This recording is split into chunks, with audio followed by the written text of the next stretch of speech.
Lycidas is probably the most difficult poem that we'll be reading all semester. But as I mentioned briefly in the last class, the notorious difficulties attending this poem seem to have very little to do with Milton's grief over the death of Edward King, which may well not have been all that troubled or complicated. We have no evidence, and I mentioned this before, that there was a particularly close relation between these two young men. The difficulty of the poem lies to a great degree, I think, in something that Dr. Johnson had noted in his attack or in his criticism on Lycidas that I mentioned on Monday.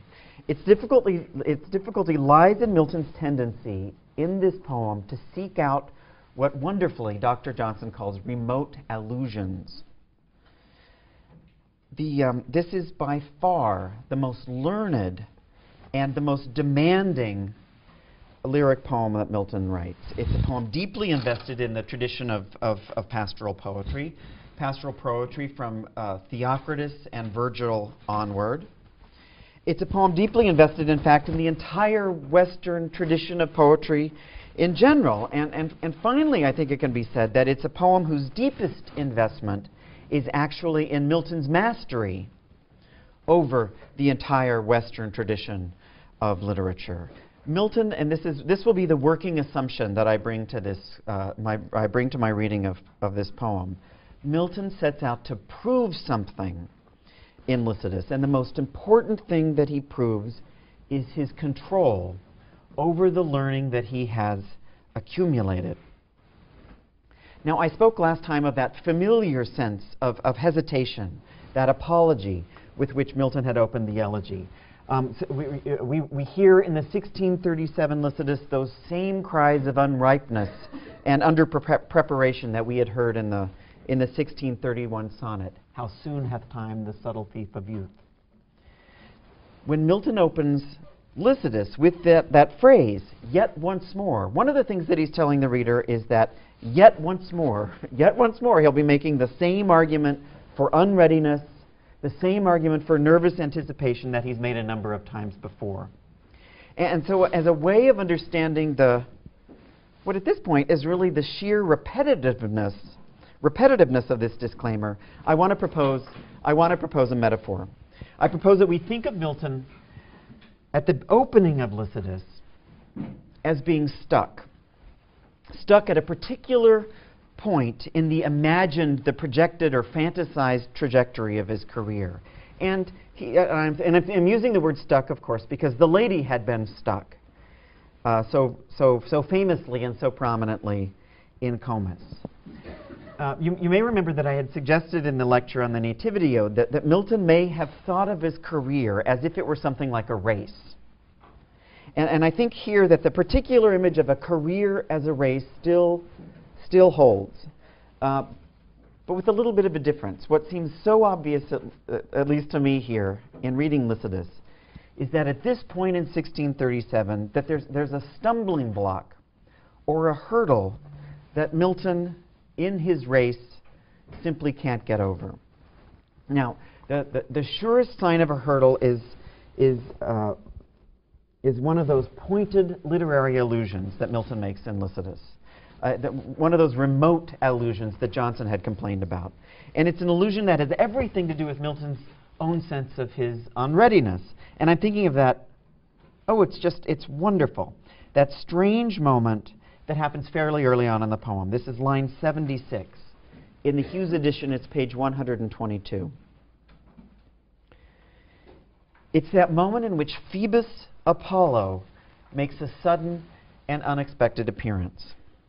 Now, not only does Phoebus Apollo make a sudden appearance, but he seems actually to interrupt the speaker of the poem in order to correct him. Now, so let's remind ourselves what's been happening. Milton has just been lamenting the fact that the laborious days of the poet might not result in a sudden blaze of fame. What good is it, you'll remember, what good is it, Milton asked, to tend the homely slighted shepherd's trade? That's, of course, the vocation of poetry. If that shepherd poet is just going to be struck down in his prime, as Edward King had been. And you'll remember that Milton had complained that the thin-spun life could be so easily slit. But look at line 76. But not the praise, Phoebus replied, and touched my trembling ears. Okay, what's happened? Phoebus Apollo, the god of the sun, and not unimportantly also the god of poetry, Phoebus Apollo bursts into the text and corrects the poet's youthful interest in earthly fame. Fame is no plant that grows on mortal soil. True fame exists only in heaven.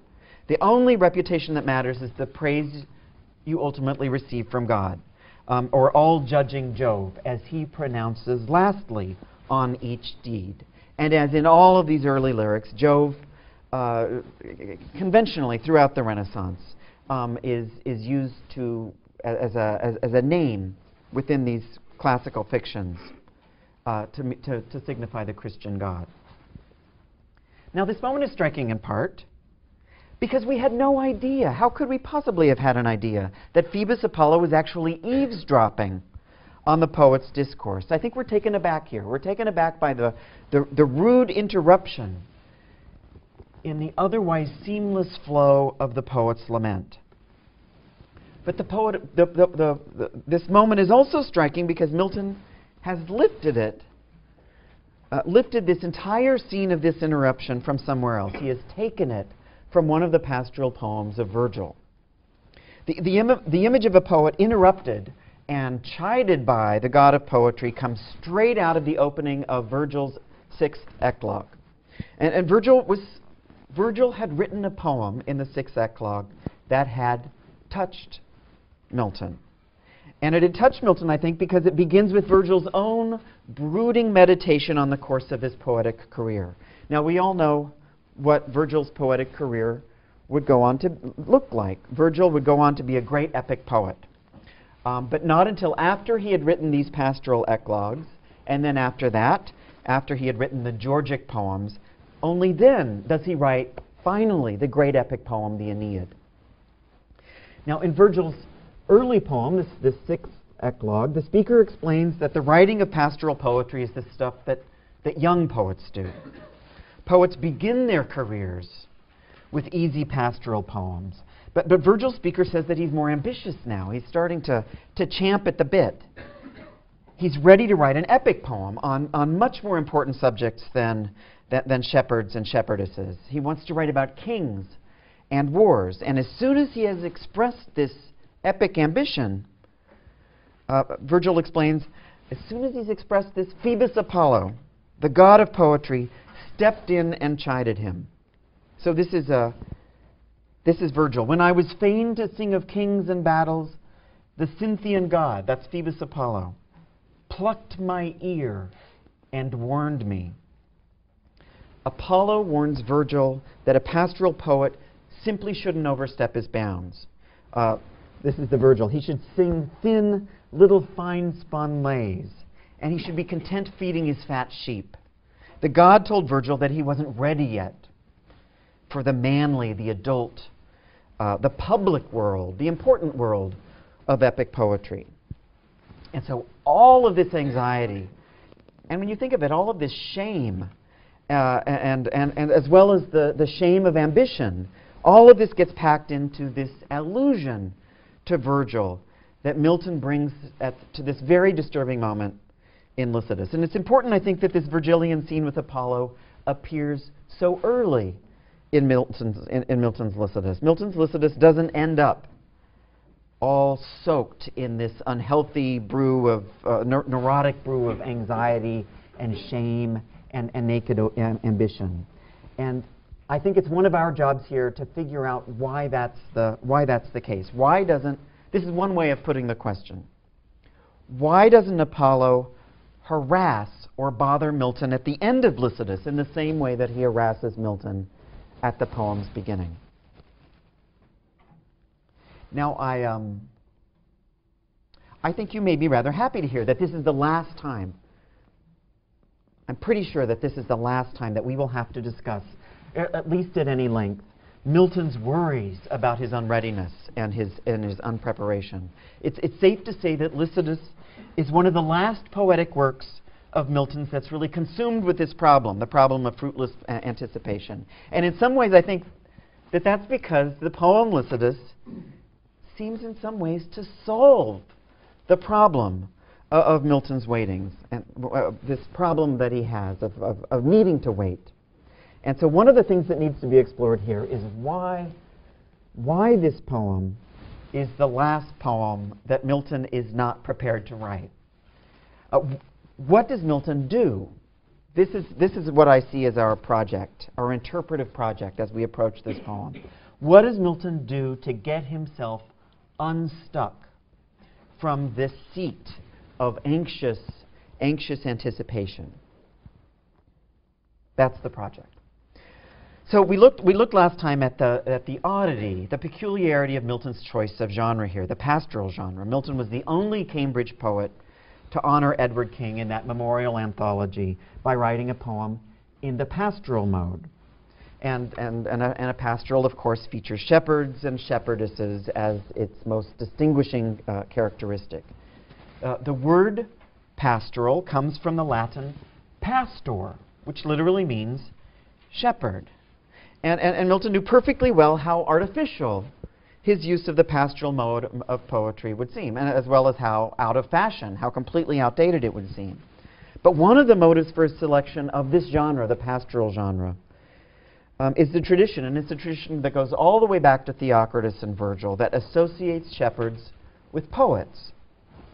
This has always been a part of the pastoral genre. To speak of shepherds and shepherding in a pastoral poem seems almost invariably to be a strategy or a way to speak of poets and their craft of poetry. This is a kind of literary self-consciousness that we're all familiar with.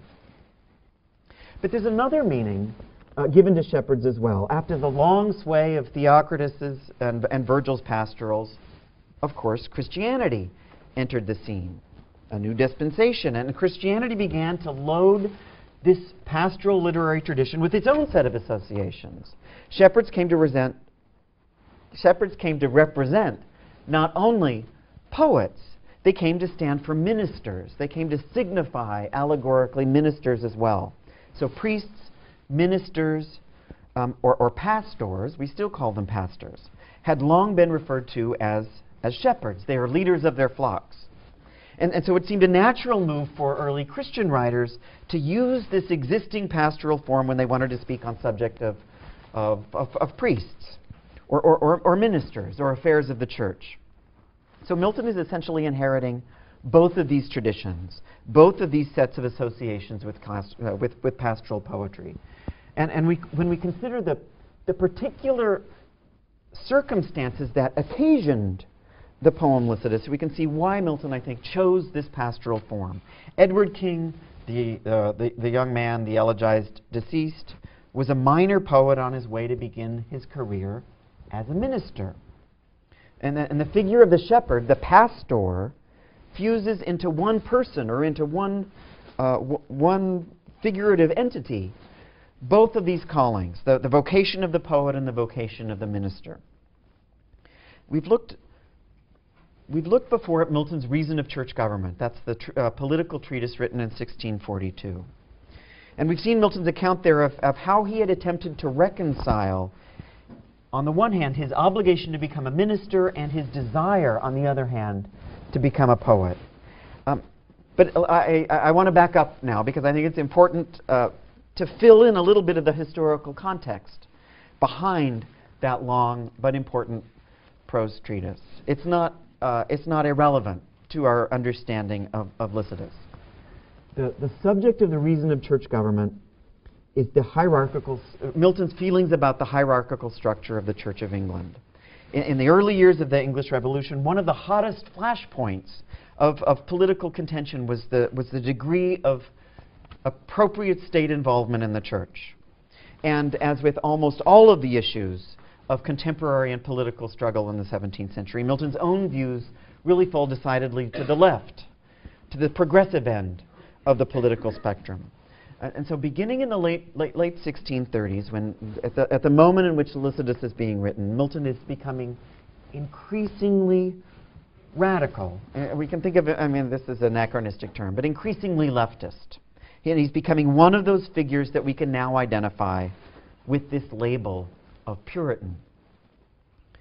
Puritans at this moment in English history were placing more and more emphasis when thinking about how things should work at church, more and more emphasis on the sermon, the institution of the sermon. The act of preaching sermons for Puritans was becoming more important, actually, than following the ceremonial rituals of the Church of England. So in the years just before 1637, the English court, under James I and then later under Charles I, the English crown had been cracking down on the delivery of Puritan sermons in the church. In 1633, William Laud had been appointed the Archbishop of Canterbury, and he had been granted an extraordinary set of arbitrary powers of suppression, actually, by the monarch. And his mission, Laud took his mission as the head of the Church of England to be the squelching of this Puritan opposition. And the most outrageous action in Laud's crackdown was his move to ban, his attempt to ban preaching in churches. So under Archbishop Laud, only the official liturgy could be recited in church. As you can imagine, this was controversial. A struggle breaks out in the church, and Milton naturally takes the Puritan position in favor of preaching. The church shouldn't be under the control of the bishops, this is Milton's argument, or prelates, a common 17th century word for bishops. But the church should be led by preachers, men who were chosen by their congregations to preach. And eventually this is where we get the notion of congregationalism. So given all of the controversies raging around the question of the proper government of the church, and Milton is deeply invested in these matters, Milton feels obliged to do something. And this is one of the reasons that he writes The Reason of Church Government, this intense sense of obligation that he feels. He feels duty-bound to participate materially rather than in this political controversy, rather than merely remaining in his studious retirement, however pleasant that is, at his father's house. And were Milton not to fight in some way to defend what he takes to be the true church, he would simply not be investing those talents that God had given him. This is the Miltonic logic that we're familiar with. So this is the situation that Milton finds himself in as he's writing Lycidas. He's under the greatest pressure of his life to do something with his talent. He wants, of course, at least we assume that he wants to be a poet.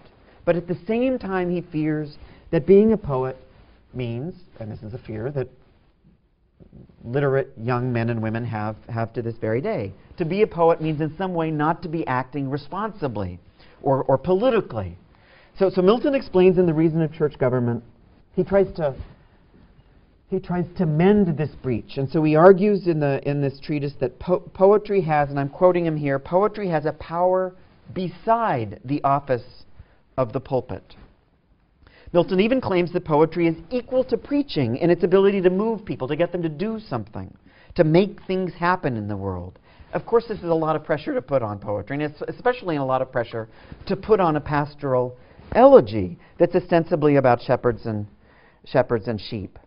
But it is the duty of this poem, Lycidas, to show that poetry can exert a power beside the office of the pulpit, that it can do the same kind of work that a preacher is able to accomplish behind the pulpit. Milton has to develop a poetic voice that can actually combine those two vocations, the two offices, the office of poetry and the office of ministry. And if we want to think of it in the more familiar domestic context, Milton has to begin a career that could please both himself and his father. Now, last time I mentioned the dramatic structure of this poem. You'll remember it features a succession of four mourners, and each of these mourners, we could think of each of these mourners providing Milton with an opportunity to try out a different voice. But one of the voices utterly mops the floor with all of the others.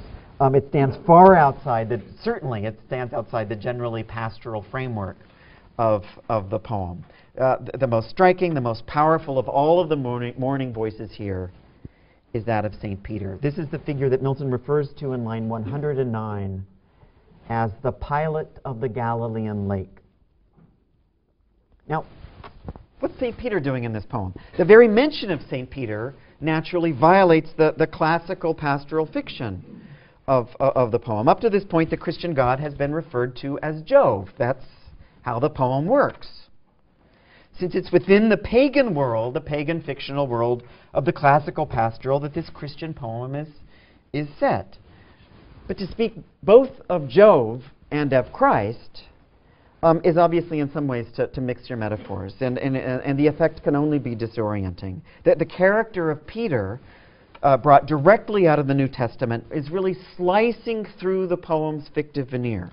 And Peter cuts a figure so daunting and so terrifying that we're almost led to forget that the poem we're reading is a pastoral elegy at all. So unbelievable is Peter's discourse. Okay, line 109. Last came and last did go the pilot of the Galilean lake. 2 massy keys he bore of metals twain, the golden opes, the iron shuts amain.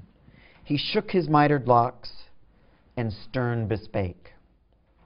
Now, this is important to Milton. This is decidedly the last of all the funeral mourners. And Peter provides Milton's poem with an important element of finality, of closure. Peter wields the keys of the kingdom of heaven and can open and shut the doors of personal salvation, just as he can open and shut the doors of the church. But that's his function. But it's the sentiments that Peter utters that I think most powerfully grab us. And they grab us because they are so angry. They're so violent in their anger. As the head of the true church, Peter's voicing here his disgust that the virtuous Edward King, soon to become a minister, had been lost at sea. Think of the logic of what Peter's saying here. He would gladly have traded dozens. He would have traded dozens of corrupt Anglican ministers for the simple and honest king. Look at line 113. This is where Peter is addressing Edward King himself. How well could I have spared for thee, young swain, enough of such as for their belly's sake creep and intrude and climb into the fold. The corrupt clergy of today, under the malign influence of the horrible Archbishop Laud, are interested only in satisfying their own grief. And in order to fill their own bellies, so greedy are they intrude into the church's fold and devour for themselves, this is how the allegory works, devour for themselves the nourishment that, of course, they should be sharing with their flock. But this wish that other shepherds had died, and not Edward King, is so strange you can't deny it. And there is something here of a kind of indecorous tone of malice, that the priests and the prelates of the church are so corrupt, according to St. Peter, that we're led to assume almost, not that this is a direct charge, but implicitly I think this is what Peter is conveying. It's almost as if they're responsible for Edward King's death, as if by creeping into the church's fold somehow they've managed to push poor Edward King out of the fold. It's a hint at the malevolent agency of these priests, and it should point us to the true outrageousness of this speech. Maybe it's irrationality. We already know that Edward King, of course he wasn't killed by the prelates of the Church of England. He was drowned, and the drowning was an accident. The poem never questions that. And it's ridiculous to lay his death at the church's door, but the poem nonetheless harbors this wonderfully primitive and irrational accusation. And there's a lapse in logic here. And this lapse should focus our interest all the more on the urgency that we feel in St. Peter's speech. This isn't just a speech. This is a vitriolic tirade. And it gets ugly. Milton needs to get ugly here. He needs to voice this tirade. And he needs to write this politically motivated harangue. And as you'll see, it starts to pick up more and more enemies as it moves along. Look at line 119. blind mouths, that scarce themselves know how to hold a sheep hook, or have learned aught else the least that to the faithful herdman's art belongs. The faithful herdman's art in Lycidas is a double one. It's the Christian art of ministering to a religious flock. It's that of the pastor, and it's the more classical art of poetry. And the men against whom St. Peter is really spitting his venom are bad pastors in every sense of the word. They're corrupt not only as ministers, but they are also corrupt as poets. They're bad poets. Look at line 123. These are such great lines.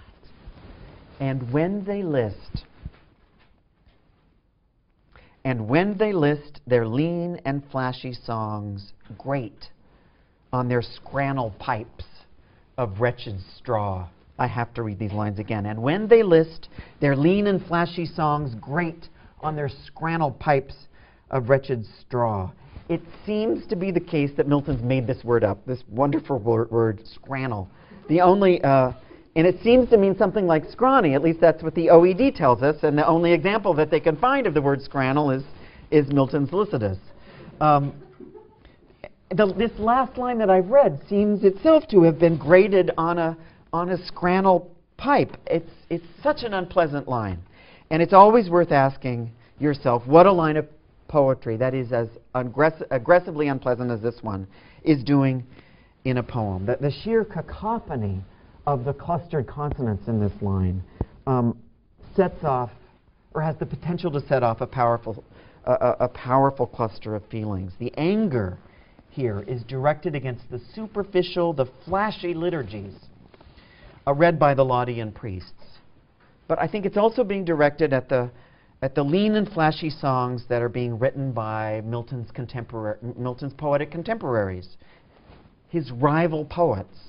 St. Peter has arrived from heaven into this poem to express, perhaps for the first time, the envy and the anger that Milton seems successfully to have suppressed up to this point. Envy and anger not only at the state of the Church of England in the late 1630s, but also the state of poetry in England at this time. So St. Peter concludes with it goes on, and he concludes with a couplet that is as terrifying in its threat of finality as it is, for me, utterly baffling in its significance. Look at the last two lines. But that two-handed engine at the door stands ready to smite once and smite no more. Now, we will never know. And don't let anyone ever suggest to you that you will ever know what Milton could possibly mean by this deliberately perplexing image of the two-handed engine at the door. If you ever want to take a look at and I urge you to, the Variorum commentary on the poems of John Milton in the CCL collection, you should peruse it. It's a massive, wonderful, multi-volume work that catalogs all of the critical commentary on Milton's shorter poems up until some point in the 70s. And there are no less than 20 pages devoted to the critical debate on these two lines. What the hell St. Peter's two-handed engine is. What it looks like, what it does, and everything about it. We have no idea what this menacing contraption actually is supposed to look like, or what it's actually intended to signify. But we can know, I think, with some certainty that it's not scrannel. Its size matters here. And the two-handed engine is big, and it works. And it's able to put an apocalyptic end to all corruption. And in fact, it's able to put something like an apocalyptic end to all life. It stands ready to smite once and smite no more. Now, we began this poem with a sense of the dreary repetitiveness in that opening phrase, yet once more, yet once more.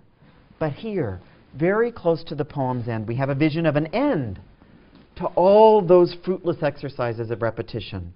Milton corrects, it's as if he's correcting the sense of monotony with which he had begun the poem. And he corrects that sense of monotony by rewriting that initial phrase. Whatever the two-handed engine is. It will smite once and smite no more. It's incapable of repeating itself. Now, I think there's a deliberate confusion here about these lines, because their precise historical significance isn't what's most significant. What may be most important here is the mere fact that Milton is expressing these political convictions at all. The speech of St. Peter seems, I think, in a lot of ways, to be a lot more like a fire and brimstone sermon than it is a passage in a pastoral poem. And the strangely sermonic tone that this speech assumes is I think, exactly the point. Milton is able in this speech to combine, to combine for the first time the two associations born by that Latin word, pastor. So in this guise, with the mask of St. Peter on, Milton's able to be both poet and minister. He's investing his rhetorical talent in an art that's actually doing something. It's capable of moving people to action, or so Milton may have believed. It's as if Milton is saying, look at me. I may be a poet. I may actually... I'm simply writing a pastoral poem, but I'm actually doing something in the world. I'm ministering to a flock. I'm preaching, just as my father and just as all of my Cambridge classmates had advised me to do. This outburst allows Milton to solve what may have seemed up to this point an insoluble conflict, the insoluble conflict between the two meanings of the word vocation that we've been exploring. So this passage is extreme, and Milton's poem wonderfully is perfectly able to identify it as such. So look what happens next. After the passage is over, Milton addresses Alphaeus, a river god, the god who is noted for plunging the course of his river underground in order to chase the nymph Erythus, who had been turned into a fountain. Alphaeus is also the god of erotic pastoral poetry, it turns out. And this god has literally gone underground during the terrifying appearance of St. Peter. And it's here. Although we didn't know the god was there. This is another familiar and strange feature of this poem. We didn't know the god was there, and we didn't know he was underground until Milton tells us that he's coming up now. It's here, once that speech is over, that Milton can bid Alphaeus return. Line 132. Return, Alphaeus. The dread voice is past that shrunk thy streams. The dread voice of the angry sermonic Milton, the ministerial Milton, has passed. It has passed, and it is past. It's part of the past. And it's at this point, and I think it's importantly not before this point, that Milton's able to throw himself fully into that eroticized conjecture, that catalog of all the flowers that was to be thrown onto the hearse-bearing Lycidas's body that we looked at last time. I mentioned in the last lecture that the famous flower passage here, of course, this is pure fantasy. Lycidas's body is nowhere to be found, and there's nothing, of course, to throw the flowers on. But I think we can see now a way in which Milton has permitted himself the fantasy of a recovered body. Or as he says, this is line 153, he has allowed his frail thoughts to dally with false surmise. Milton can allow himself a literary indulgence in the rich sensuality of this passage because he has mastered the dread voice, he has mastered the fatherly sternness of St. Peter. It's as if Milton, we can think of Milton as having paid his dues. He's accomplished his ministerial duty as a zealous and a politically oriented poet. And now he's earned the right. He's earned the right to dally with false surmise. He's earned the right to treat himself to this absolutely lovely, what must have been an extraordinary amount of fun to write, the lovely catalog of flowers. It's almost as if the flower passage is Milton's reward for having written the St. Peter passage.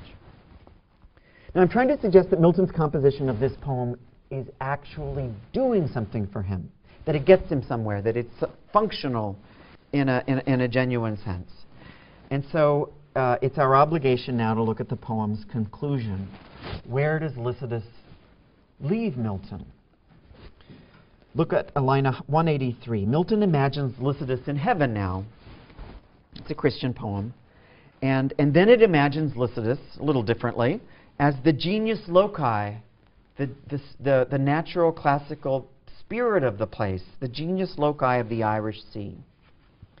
This is line 183. Henceforth thou art the genius of the shore, in thy large recompense, and shalt be good to all that wander in that perilous flood.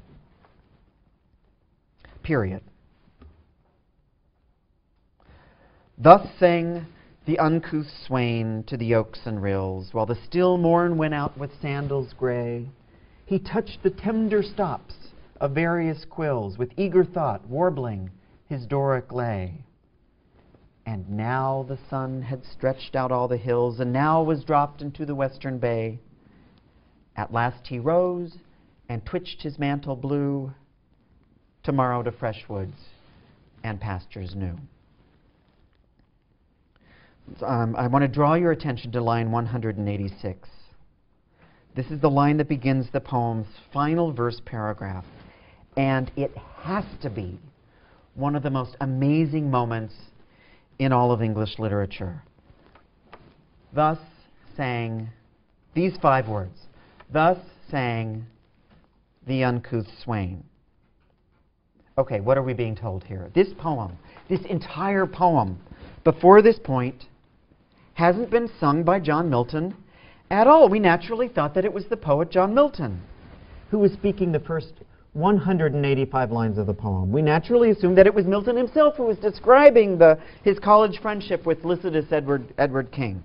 We naturally assumed that the poet was speaking, even behind the pastoral mask, because we'd been given no idea whatsoever of any alternative to the poet's responsibility for all of these words being uttered over the course of this admittedly very long poem. But with little ado, this just happens. Milton suddenly and unexpectedly shatters all of our assumptions. He tells us that everything that we've read up to this point that has been spoken by everything that we've read up to this point has been spoken by a third-person narrator. We didn't know this. It has been spoken by the uncouth swain, a rustic shepherd. Everything that we had thought that Milton was telling us in the lyric present, telling us directly now, suddenly gets shoved back into the narrative past.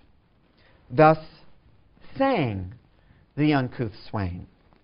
The past tense is important there. And that this is the first moment, right now, thus sang the uncouth swain. This is the first moment that the poet, John Milton, is actually speaking in his own voice, and he's speaking directly to us. We don't actually hear John Milton until we hear this line, thus sang the uncouth swain.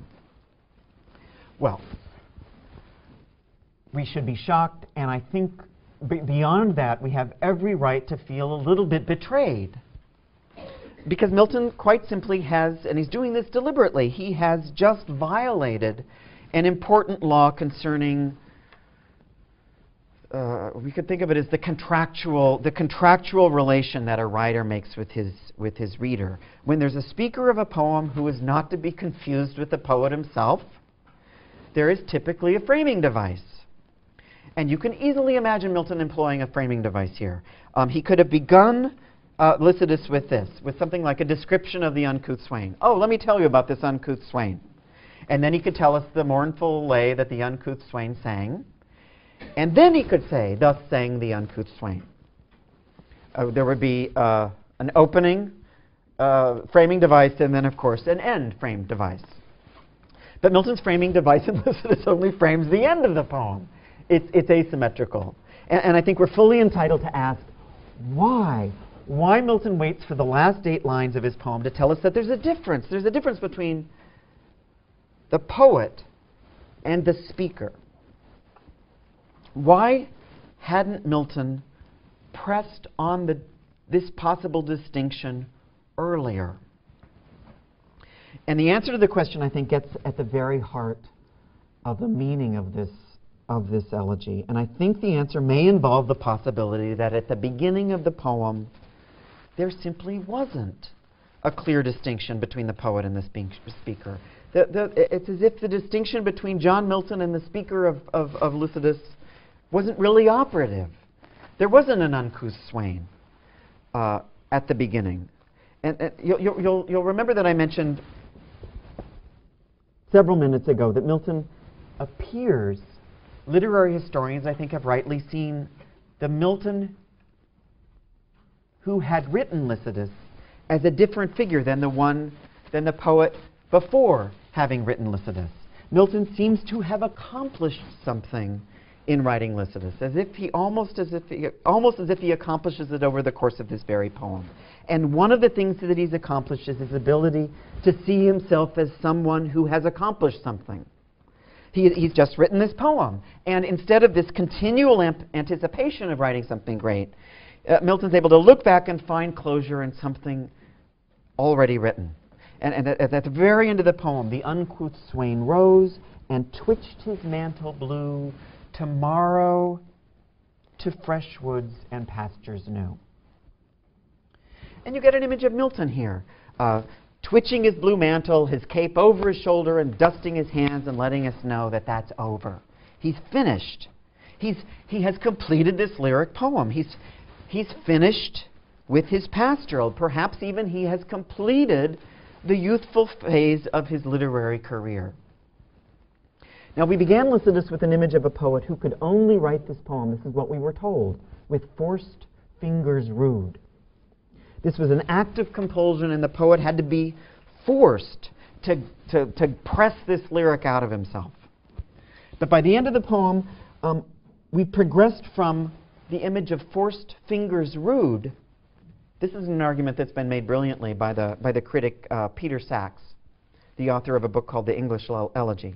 We've progressed from the image of forced fingers rude to an image of the poet who touched the tender stops of various quills. The poet's fingers by the end of Lycidas aren't forced or rude. They're capable of these extraordinarily delicate feats of dexterity. And that's because the poet has mastered his touch. And this tactile mastery attests to something remarkable that's happened over the course of the poem, somewhere below the surface of the poem, somewhere between the lines. Milton has mastered his poetic touch, perhaps because Milton himself has been touched. Let me remind you of that other intrusive moment in the poem, the moment when a figure whose presence we hadn't been aware of suddenly asserted himself. That was, of course, Phoebus Apollo, the great god of the sun and the god of poetry, who touched the trembling ears of the ambitious young Milton, much as he had a century or so before, a couple centuries before, touched the ears of the ambitious young Virgil. Apollo had touched Milton in a way that I think we can actually measure by the end of this poem, because Milton, at the conclusion of Lycidas, seems to have assumed the authority of Apollo. It's as if he's become Apollo, as he himself takes over the action of touching.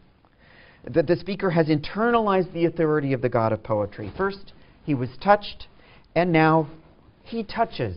He touches the stops of various quills. Look at the final lines.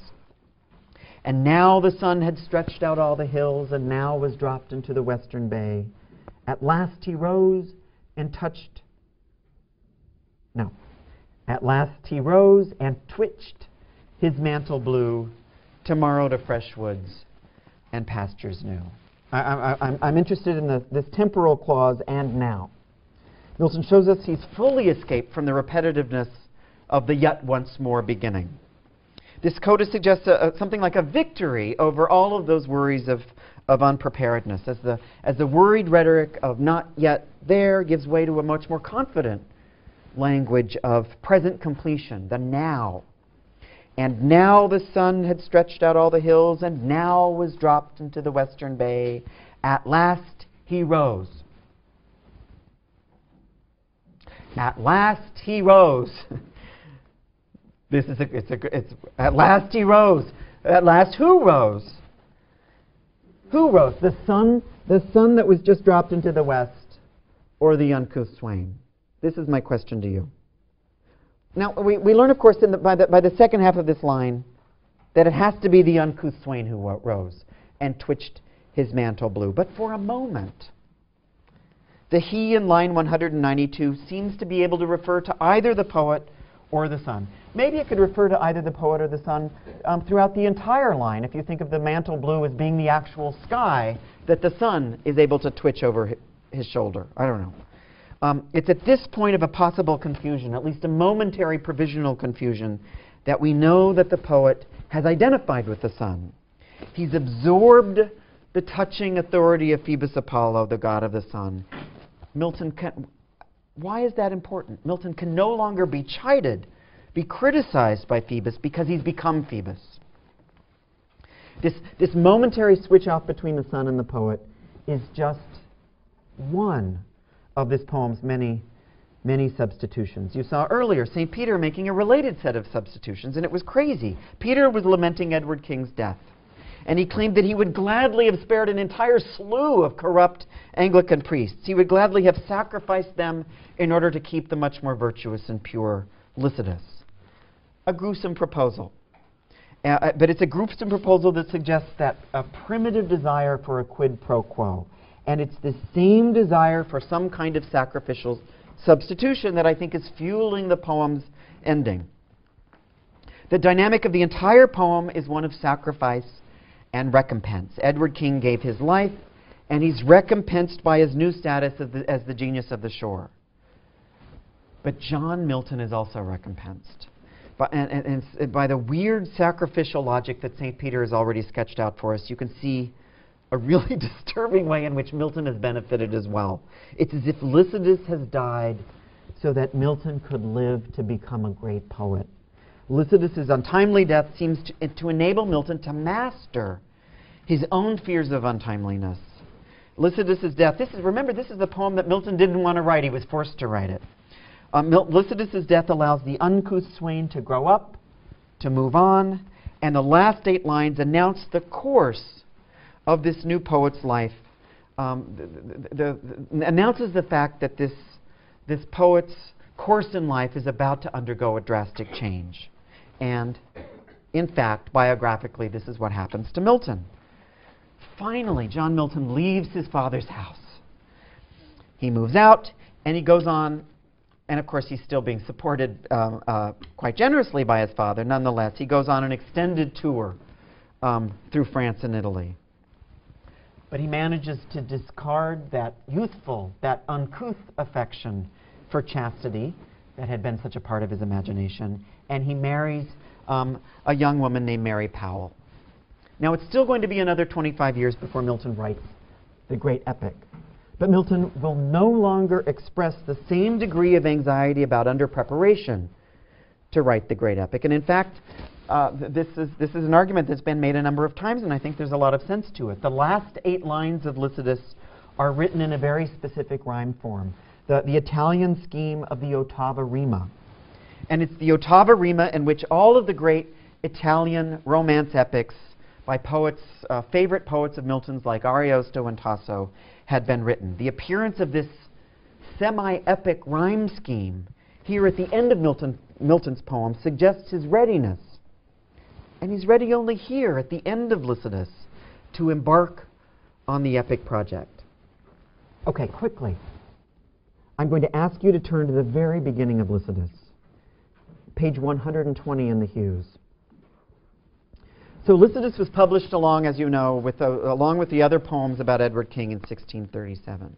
But Milton himself publishes the poem a second time in his own volume of poems that he publishes in 1645.